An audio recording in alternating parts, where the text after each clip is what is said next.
Hello दोस्तों, आप सभी कैसे हैं। उम्मीद करता हूं आप सभी बहुत ही अच्छे होंगे। आज का हमारा टॉपिक है प्रतिस्थापन विधि से समीकरण को कैसे हल करते हैं। आज की इस वीडियो में हम जानेंगे। यदि आप इस वीडियो को एक बार देख लेते हैं तो जिंदगी भर आप प्रतिस्थापन विधि नहीं भूलेंगे। बहुत ही आसान तरीके से मैं आपको बताऊंगा और बहुत ही सरल तरीके से, और आपके दिमाग में एकदम बैठ जाएगा प्रतिस्थापन विधि से समीकरण को कैसे हल करते हैं।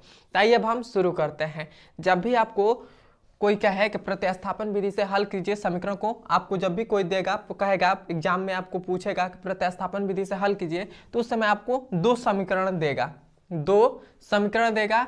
जैसे यहाँ पर हमारे पास ये पहला नंबर समीकरण है और ये जो है वह दूसरा नंबर समीकरण है। ऐसे ही आपको दो समीकरण देगा और उसे कहेगा प्रतिस्थापन विधि से हल कीजिए। तो सबसे पहले हम प्रतिस्थापन विधि में क्या करते हैं, हम या तो x का मान निकाल लें या हम y का मान निकाल लें। इन दोनों में से किसी एक का पहले हम मान निकालते हैं। इन दोनों समीकरण में से किसी भी समीकरण में से, या समीकरण नंबर एक से x का मान निकाल लें, या समीकरण नंबर एक से ही y का मान निकाल लें, या समीकरण नंबर दो से x का मान निकाल लें, या समीकरण नंबर दो में भी फिर से y के मान निकाल लें। ऐसे इन दोनों में से किसी का भी मान निकालना पड़ता है, x या y का, दोनों में से किसी एक का मान निकालना पड़ेगा। तो हम यहाँ पर समीकरण नंबर एक से ही हम x का मान निकाल लें। x का मान निकाल लें तो हमारे पास समीकरण नंबर एक क्या है, वह है 3x माइनस का 5y इक्वल टू में 4 है। हम यहाँ से x का मान निकालेंगे, इसका मान हम निकालेंगे। तब हम क्या करेंगे, इस 5y को बराबर का इधर भेज देंगे। 5y है, इसको इक्वल टू के इधर भेजेंगे। तो जब हम इक्वल टू के इस 5y को इक्वल टू के इधर भेजेंगे तो क्या हमारे पास हो जाएगा, यहाँ पर माइनस है तो इधर आएगा तो क्या हो जाएगा, प्लस में हो जाएगा। तो ये हमारे पास क्या हो जाएगा, 3x इक्वल टू में हो जाएगा 4 है तो 4 हो गया। अब माइनस का 5y इक्वल टू का इधर आया तो क्या हो जाएगा, प्लस का 5y आ गया। हमने बस क्या किया, इस माइनस का 5y को बराबर का इधर भेज दिया, इक्वल टू का इधर भेज दिया। अब हम क्या करेंगे, फिर से अब हम इस ये हमारे पास x का गुणांक 3 है, इसको भी इक्वल टू के इधर भेजेंगे। तो ये हमारे पास क्या हो जाएगा, x बराबर क्या हो जाएगा, ये हमारे पास 4 है तो 4 हो गया, फिर से प्लस में 5y है तो ये हो गया 5y, और ये हमारे पास गुणा में है तो इक्वल टू का इधर आएगा तो क्या हो जाएगा, भाग में हो जाता है। तो ये हमारे पास हो जाएगा 3। ये हो गया। अब हमारे पास x का मान निकल गया, x का मान अब हमारे पास निकल गया। तब हम इस x का मान समीकरण नंबर एक में रख दें या समीकरण नंबर दो में रख दें, वहां से हमारे पास y का मान निकल जाएगा। तो हम यहाँ पर समीकरण इस x का मान समीकरण नंबर दो में रख रहे हैं। तो आप यहाँ पर लिखिएगा समीकरण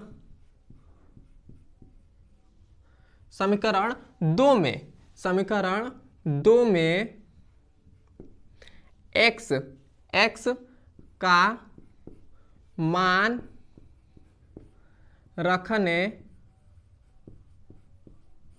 पर समीकरण नंबर दो में हम x का मान रखेंगे। तो समीकरण नंबर हमारा दो क्या है, वह है 9x फिर से माइनस का 2y और इक्वल टू में है 7। ये हमारे पास समीकरण नंबर दो है। यहाँ पर हम x का मान के जगह पर, ये जब हमारे पास x है वहाँ पर हम ये मान रखेंगे। तो रखेंगे तो क्या हो जाएगा, यहाँ पर हमारे पास 9 है तो ये हो जाएगा 9 हो गया, यहाँ पर इंटू हो जाएगा गुणे। अब हमारे पास x के जगह पर हम क्या रखेंगे, इस 4 प्लस 5y बटा में 3। यहाँ पर हम रख देंगे 4 प्लस 5y और बटा में हो जाएगा 3, तो ये हो गया 3।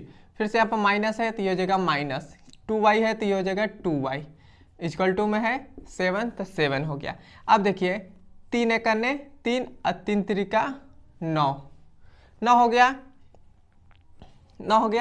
तो ये हमारे पास क्या हो जाएगा, ये हो जाएगा 3 और यहाँ पर हो जाएगा 4 प्लस 5y और माइनस का 2y और इक्वल टू में 7, इतना हो जाएगा। अब हम इसका इसमें गुणा करेंगे, तो गुणा करेंगे तो ये हमारे पास क्या हो जाएगा, 4 तियाँ 12, तो ये हो गया 12, फिर से प्लस 5 तियाँ 15y और माइनस का 2y और इधर हो जाएगा इक्वल टू में 7।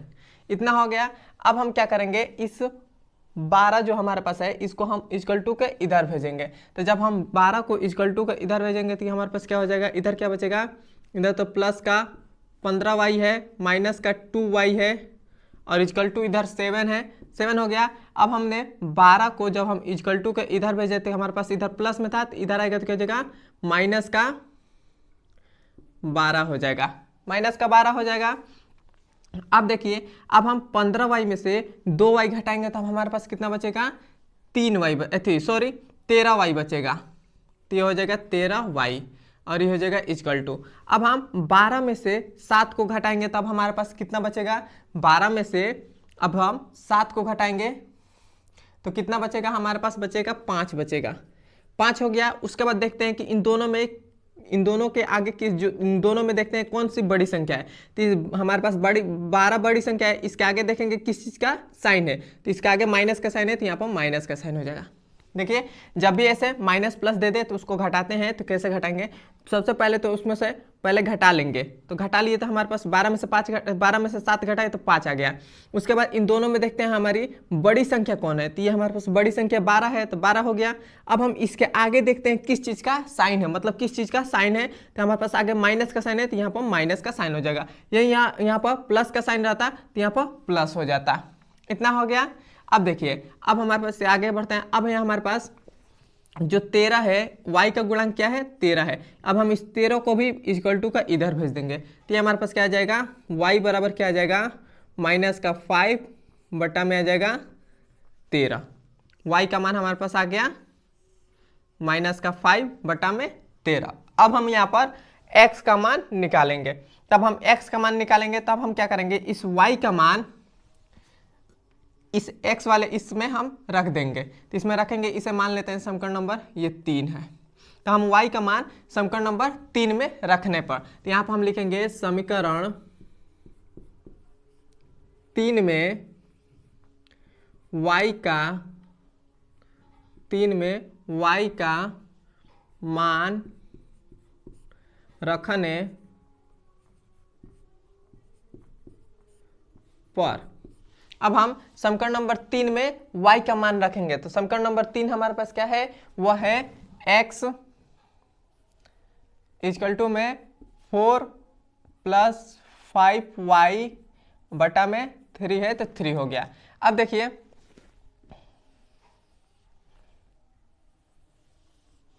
ये हो गया। अब हमारे पास यहाँ पर x हो जाएगा, फिर से यहाँ इक्वल टू को इधर 4 + 5, y के स्थान पर हमें क्या रखना है, ये माइनस का 5 बट्टा 13, तो ये हो जाएगा माइनस का 5 बट्टा में 13 और बट्टा में हमारे पास क्या है, 3 है, तो ये हो गया 3। तो ये हमारे पास x बराबर क्या आ जाएगा, x बराबर आ जाएगा। अब हम इसका इसमें गुणा करेंगे तो ये हमारे पास इधर 4 है तो 4 हो गया, 5 बच्चे कितना हो जाएगा, 25 हो जाएगा। माइनस प्लस गुणा होगा तो क्या हो जाएगा, माइनस हो जाएगा। बटा में 13 है तो ये हो जाएगा 13, इसके पूरे के बटा में क्या है, 3 है तो 3 हो गया। अब हम क्या करेंगे, अब हम इन दोनों का एलसीएम ले लेंगे। तो एलसीएम लेंगे तो हमारे पास क्या आ जाएगा, x बराबर क्या आ जाएगा, एलसीएम ले लिए तो ये हमारे पास हो गया 13। फिर से हम 13 का 4 में गुणा करेंगे तो कितना हो जाएगा, 13 चौको 52, तो ये हो जाएगा 52। फिर से माइनस है तो माइनस, 13 से 13 कट गया तो यहाँ पर क्या हो जाएगा, 25 हो जाएगा और इसके पूरे के बट्टा में क्या है, 3 है तो 3 हो गया। अब देखिए x बराबर क्या हो जाएगा, 52 में से 25 को घटाएंगे तो पहले तो यहाँ पर पहले ऐसे घटाएंगे, 2 में से 5 घटाएंगे तो नहीं घटेगा, तो यहाँ पे एक हासिल ले लेंगे तो ये हमारे पास 12 हो जाएगा। 12 में से अब हम 5 को घटाएंगे, तो जब भी हम 12 में से 5 को घटाएंगे तब हमारे पास कितना आ जाएगा, हमारे पास बचेगा 7 बचेगा, 7 बचेगा। फिर से यहाँ पर क्या आ गया, अब यहाँ पर 4 आ गया, 4 में से 2 घटाएंगे तो हमारे पास क्या बचेगा, 2 बचेगा, 2 बचेगा। और उसके बाद देखते हैं इन दोनों में किसके आगे बड़ी, मतलब इन दोनों संख्या में कौन सी बड़ी संख्या है। तो हमारे पास बड़ी संख्या है, इसके आगे किस चीज़ का साइन है, प्लस का साइन है, तो यहाँ पर भी प्लस का साइन हो जाएगा। और बट्टा में 13 है तो ये हो जाएगा 13 और इसके पूरे का बट्टा में 3 है तो 3 हो गया। और 3 × 3 और 3 × 9 27, तो हमारे पास x बराबर क्या आ गया, x बराबर आ गया 9 बट्टा में 13 और यही हमारे पास आंसर हो जाएगा। यहाँ तक आपको समझ में आया है तो कमेंट में बताइए, और हमारे चैनल पर नए हैं तो सब्सक्राइब भी कर दीजिएगा, और अभी तक ने हमारे इंस्टाग्राम को आपने फॉलो नहीं किया है तो फॉलो कर लीजिए, क्योंकि आप सभी के लिए हम वहाँ पर मोटिवेशनल वीडियो डालते हैं जिससे आप मोटिवेट रहें और आपका पढ़ाई में भी मन लगे। वीडियो आपको ये कैसा लगा है कमेंट में ज़रूर बताएं। अब हम मिलते हैं इसके अगले नंबर वीडियो में।